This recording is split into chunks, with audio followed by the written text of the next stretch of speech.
A very good day to all dear students. So, in the first two classes, we learnt about the measurement and measuring instruments. That is the importance of measurement and what are the physical quantities, that is the fundamental quantities and derived quantities. What are the larger quantities and the smaller ones, and everything we saw. And also we saw about the conventional method of writing the units and symbols. Okay, so அனைத்து மாணவ மாணவிகளுக்கும் காலை வணக்கம். நாம இந்த முதல் 2 கிளாஸ்ல அளவீடுகளும் அளவிடும் கருவிகளும் அப்படிங்கிற இதுல என்னெல்லாம் ஒரு எதுக்காக அளவீடுகள் ரொம்ப முக்கியம், அதனுடைய முக்கியத்துவம் என்ன, அளவிடும் கருவிகள் என்னென்னலாம் இருக்கு, அதே போல ஒரு அந்த அளவீடுகள் அந்த அளவுகள்ல இயற்பியல் அளவுகள்ல எதெல்லாம் அடிப்படை அளவுகள், எதெல்லாம் வழிநிலை அளவுகள், இதெல்லாம் பார்த்தோம். அதே போல ஒரு குறியீடையும் ஒரு அலகையும் எழுதுவதற்கான மரபியல் வழிமுறைகள் என்னென்ன, இதை நாம பார்த்திருக்கோம். அது உங்களுக்கு ஞாபகம் இருக்கும்னு நினைக்கிறேன். சோ இப்ப நம்ம என்ன பார்க்க போறோம்னா மிக சிறிய அளவுகளை அளத்தல். இப்போ ஒரு நீளம் அப்படின்னு சொல்லும் போது நீளத்தை நாம எந்த அளவுல சாதாரணமா எஸ்ஐ அலகு என்ன அதுக்கு அப்படின்னு பார்த்தா மீட்டர். ஒரு மீட்டர் அப்படின்னு அளக்கலாம், அதை இன்ச் டேப்ல அளக்கலாம், இல்ல சென்டிமீட்டர் வரைக்கும் நம்ம அளப்போம். சென்டிமீட்டர் மில்லிமீட்டர் வரைக்கும் ஒரு ஸ்கேல்ல, ஒரு மீட்டர் ஸ்கேல்லயோ ஒரு சாதாரண ஸ்கேல்ல நம்ம அளக்கலாம். ஆனா மிக சிறிய அளவுகளை அளக்கணும்னா, அதாவது 1 மில்லிமீட்டருக்கு குறைவான அளவுகளை அளக்கிறதுக்கு நாம 2 விதமான கருவிகளை பயன்படுத்துறோம்.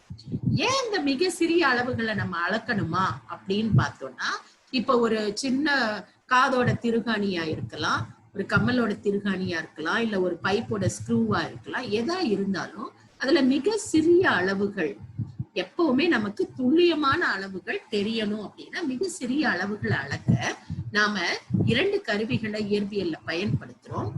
நீளத்திற்கான மிக சிறிய அளவுகளை அளக்கிறதுக்கு வெர்னியர் அளவி மற்றும் திருகு அளவி. So dear students, to measure the length of very smaller objects, to measure, see, we have known how to measure the length by using a scale or an inch tape or a meter scale, anything we use to, or the survey in the roads and all, the kilometers are being surveyed. We know how to take the measurement of all those things. But we have to, if we have to find the length of very smaller objects, like for example a screw and a nut, okay, very small grooves, all those things we have to measure it very perfectly. That perfect measurement is very much important in science. So we use to measure the smaller lengths less than a millimeter. Till millimeter we can use it, we can use a scale to measure till millimeter. But lesser than a millimeter, we have 2 instruments called as vernier caliper and screw gauge. Vernier caliper and screw gauge, they are used to find the measurement less than a millimeter. Okay, now the vernier caliper, this is the vernier caliper. Okay, and this was invented first by Pierre Vernier. So he was a scientist who found out this vernier caliper. You can see the diagram. Okay, it has the 2 jaws. It's made up of metal. Okay, it's made up of metal actually, and it has 2 jaws, the outside jaws and the inside jaws. Okay, it's there. To find the measurement of hollow objects, we use the inside jaws, the inside radius, we use the inside jaws. And to find the outer diameter, okay, of any circular object or any spherical object, we use the outside jaws. Okay, we can keep the object in between. See, for example, here a cricket ball like a sphere is given there, and you can fix them in between the 2 jaws. And you can see 2 scales. One is like a ordinary scale that we use, that is called as the main scale. You can see the readings there, 0, 1, 2, 3, 4, 5 and 6. It is given in centimeter. And the smaller units in the main scale it is in millimeters. Okay, and there is a cylindrical scale inside there. It's called as a vernier scale, where it has only 10 readings.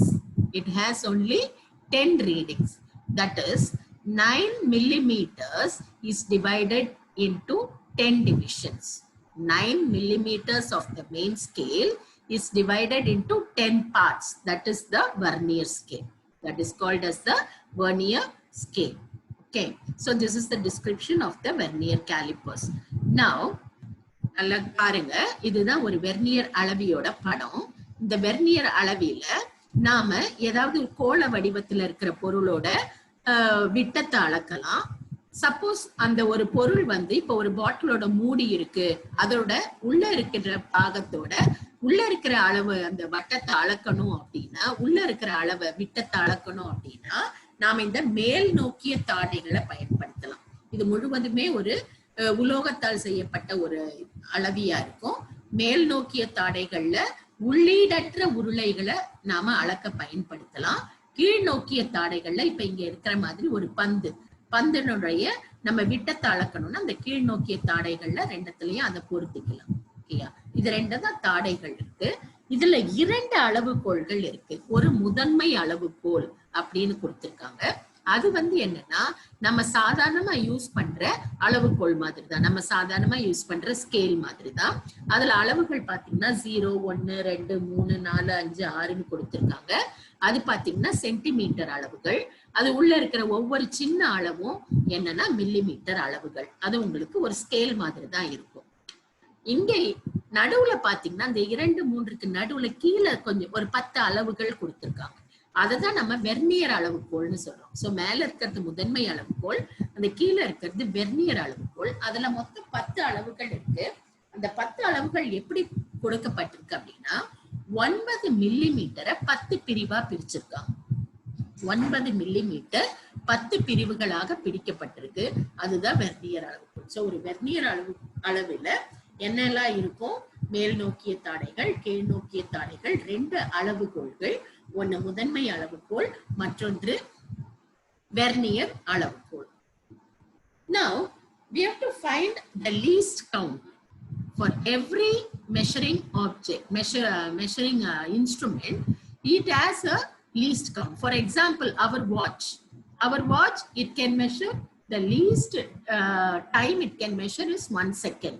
Now the digital watches has come, the less than 1 second also it can measure. So in ordinary scale, the least count, that is the smallest measurement we can measure is 1 millimeter. Like that, in vernier caliper, we have to find the least count of this instrument, of this vernier caliper. That is equal to value of one smallest main scale division divided by total number of vernier scale division. Value of one smallest main scale division is 1 millimeter. And total number of vernier scale divisions is 10. Number of divisions we have seen, it is 10. So in the last thing you can see, you have only in 10 divisions in the vernier scale. So it is 10. So 1 millimeter by 10, it is 0.1 millimeter. That is 0.01 centimeter. 0.1 millimeter divided by 10 will be centimeter. So divided by 10, it will be 0.01 centimeter. இந்த எல்லா கருவிகளுக்குமே, எல்லா அளவிடும் கருவிகளுக்குமே மிக குறைந்த அளவு, அந்த கருவியை பயன்படுத்தி அளக்கக்கூடிய மிக சிறிய அளவுன்னு ஒண்ணு இருக்கும். ஃபார் எக்ஸாம்பிள், நம்மளோட கடிகாரத்துல வாட்ச்ல பாத்தீங்கன்னா அந்த முள்ளு சுத்தும் போது ஒரு சின்ன ஒரு விலகலுக்கு அது 1 வினாடியை காமிக்கும். சோ அதுல அளக்கக்கூடிய மிக சிறிய அளவு 1 வினாடின்னு சொல்லுவோம். அதே போல இந்த வெர்னியர் அளவினுடைய மீச்சிற்ற அளவு நம்ம கண்டுபிடிக்கணும். மீச்சிற்ற அளவுனா ஒரு கருவியை கொண்டு அளக்கக்கூடிய மிக சிறிய அளவு. The smallest measurement that can be measured using an instrument. Okay.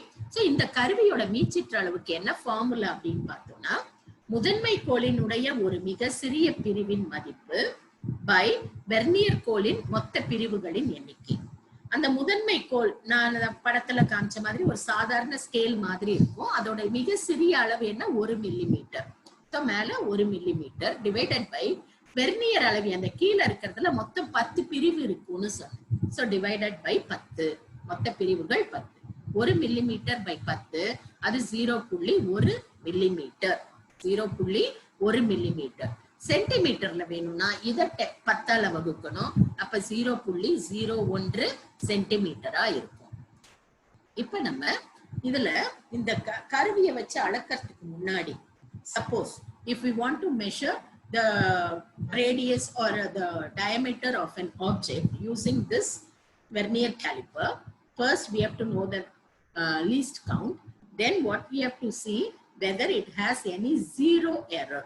Whether it has any zero error. There are two types of zero errors in vernier calipers. One is called positive zero error and the other one is called negative zero error. You can see here the divisions on the upper part. They are the divisions of the main scale, and lower part only 10 divisions are there. That is the vernier scale division. Okay, you can see the 0 of the main scale and 0 of the vernier scale, it does not coincide. 0 of the main scale is there, and to the right of it 0 of the vernier scale is there. So it has a positive zero error. If the 0 of the vernier scale is towards the right, then it is positive zero error. Now how to find the error? You can see which of the vernier scale division coincides with any of the main scale division. See, 1, it doesn't coincide, 2 doesn't coincide, 3 doesn't coincide, 4 doesn't coincide, and 5th division is in line with the main scale division. The 5th division of the vernier scale is in line with the main scale division. So, 5 plus 5 is the positive zero error. Plus 5 is the positive zero error, and always that has to be multiplied by least count. So in centimeter, it is plus 5 into 0.01 centimeter. So it is 0.05 centimeter. Do you understand? So 5th division of the vernier scale coincides with any of the main scale division. So 5 is the positive zero error, and the zero correction is 0.05 centimeter. Always when the error is positive, the zero correction will be negative. Zero correction will be negative. So when you put zero correction, it will be minus 0.05 centimeter. And now negative zero error. You can see the vernier scale 0 is to the left of the main scale 0. Is to the left of the main scale 0. That 10 divisions, that 0 is towards the left. And you can see the 6th line, 1, 2, 3, 4, 5 doesn't coincide with any of the division. But the 6th line of the vernier scale coincides with the main scale division. So here the error is 6. But since it is negative zero error, you have to subtract it from 10. That is from the backwards you have to measure. So it will be 1, 2, 3, 4. 4 is the negative zero error. 10 minus 6 will be 4. For negative sign, it is minus 4 into least count. So it is minus 0.04 centimeter. So remember, for negative zero error, it has to be subtracted from 10. So it is minus 0.04 centimeter, and zero correction will be positive. For positive zero error, then correction will be negative, and here zero correction will be plus 0.04 centimeter. Okay. Now we are going to measure the radius of the ball. Okay, that is the diameter of the ball. You have to fix the ball between the two jaws. Okay, so correctly you fix the ball between the two. That zero error should be taken before fixing the object on the vernier caliper. When the two of the zeros are when the two jaws are in intact position. Okay, then only you have to find the zero error. Now we have found out the zero error, and the ball is kept in between the two outside jars, and you can see the main scale. 2 readings you have to take: the main scale reading and the vernier coincidence. 2 readings we have to measure: the main scale reading and the vernier coincidence. You can see the vernier scale division, it is beyond 1.1 centimeter. Vernier scale 0 is beyond 1.1. You can see 1 centimeter and 0.1 centimeter, and then only the 0 of the vernier scale comes. Okay, so the main scale reading will be 1.1 because before that the vernier 0 only 1.1 is there. So it is 1.1 centimeter. And you can see which of the reading coincides with any of the main scale division. In the 10 divisions, you can see 1, 2, 3, 4, 5, 6 doesn't coincide. Okay, it has deviated, but the 7th reading coincides. You need not worry about the main scale reading, but the 7th reading coincides. So vernier coincidence is 7. Okay, so 2 readings we have taken. The main scale reading is 1.1 centimeter and the vernier coincidence is 7. Now, how to measure the correct reading? The formula is given here. Main scale reading plus VC into LC. What is VC? Vernier coincidence. Into LC is least count plus R minus 0 correction. Either positive correction will be there or negative correction will be there. If it is positive error, the negative correction will be there. If it is negative error, the positive correction will be there. So the formula is the correct reading will be MSR, that is the main scale reading plus vernier coincidence into least count plus or minus 0 correction. But here the main scale reading is 1.1 centimeter plus 7 is 7 is the vernier coincidence into least count is 0.01 centimeter minus 0. Why it is given as 0? In this particular vernier calipers, there was no 0 error. That is, the 0 of the main scale and the 0 of the vernier scale would have coincided. It is not to the left or the right. Okay, so if they are coinciding, there is no 0 error. So the 0 correction will be 0. So 1.1 plus 0.07 will be 1.17 centimeter. That is the diameter of the given sphere. Diameter of the given sphere. Okay. Now, Tamil medium கவனிங்க. நம்ம ஒரு vernier அளவுகோல் அளவில ஒரு பந்தினுடைய அல்லது ஒரு கோள பொருளினுடைய விட்டத்தை அளக்கிறதுக்கு முன்னாடி நம்ம லீஸ்ட் கவுண்ட் மீச்சிற்றளவு பார்த்துட்டோம். மீச்சிற்றளவு என்ன?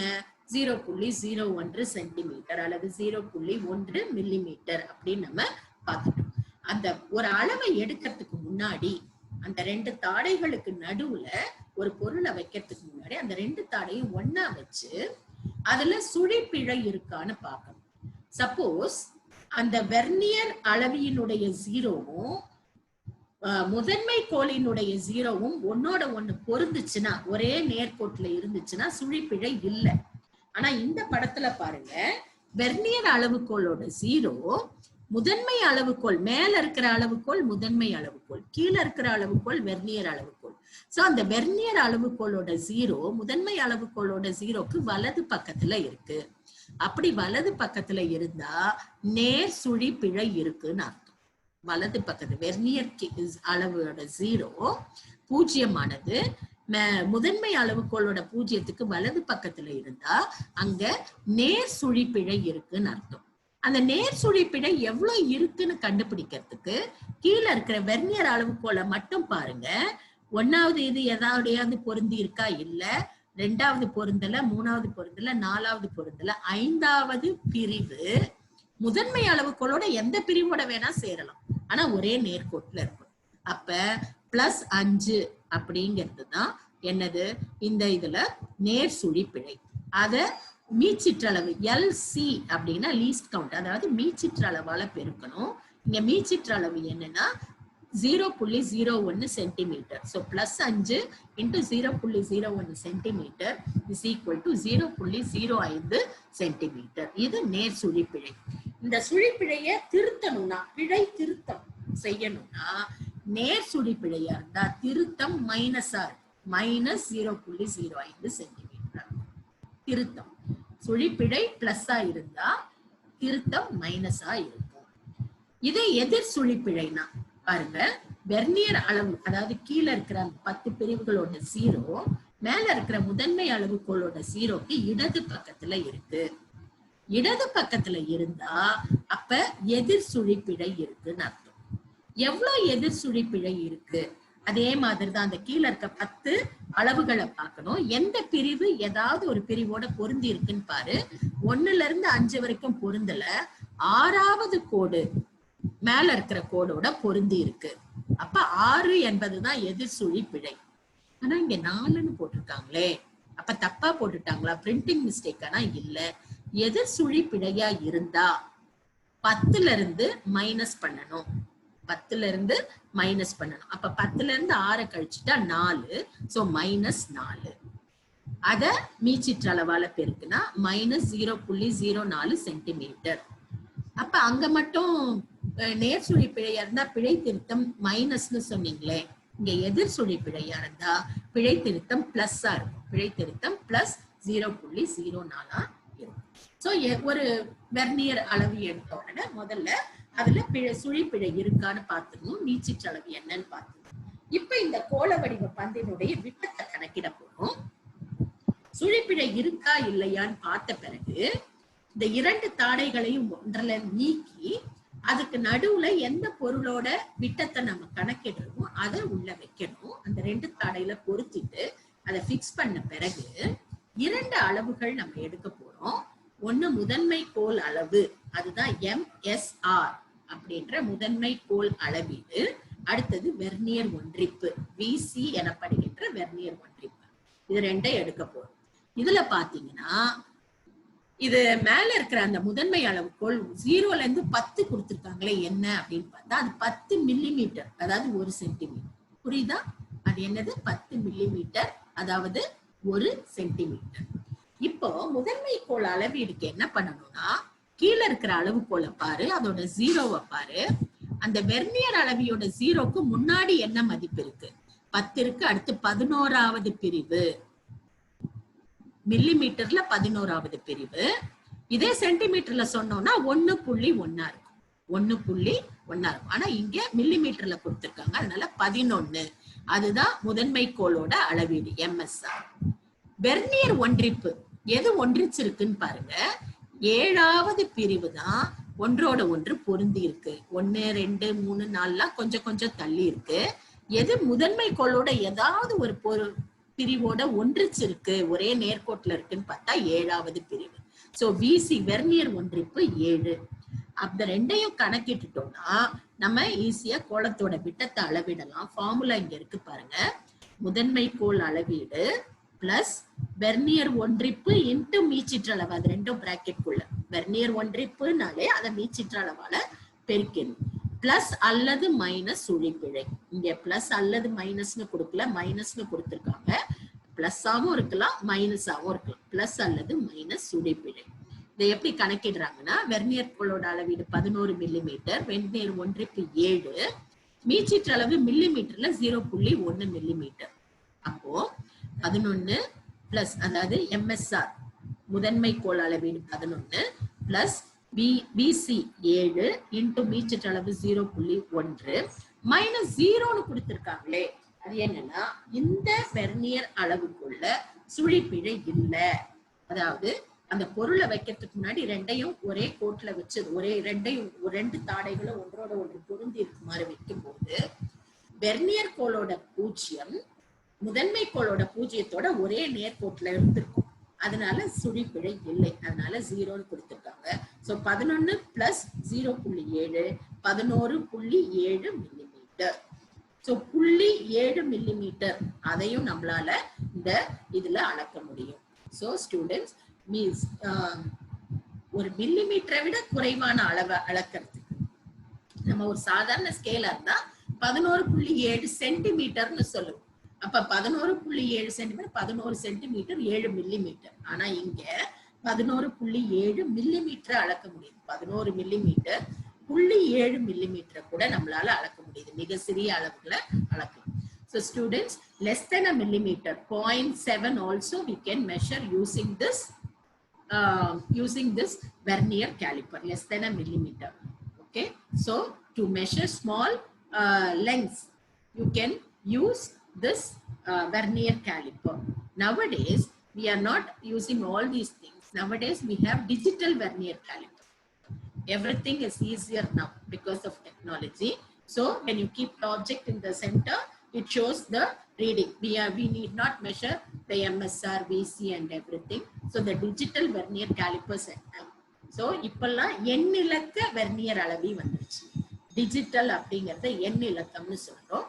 எண்ணிலக்க வெர்னியர் அளவி இப்போதெல்லாம் நடைமுறைக்கு வந்திருக்கு. இப்ப எல்லாமே டெக்னாலஜி தொழில்நுட்ப வளர்ச்சியினால சோ எந்த பொருளை நம்ம அளக்க போறோமோ அதை அந்த ரெண்டு தாடைகளுக்கு நடுவுல வச்சுட்டா அது அந்த டிஜிட்டல் இதுல மீட்டர்ல காமிச்சிடும் நமக்கு எவ்வளவு அளவு இருக்கு.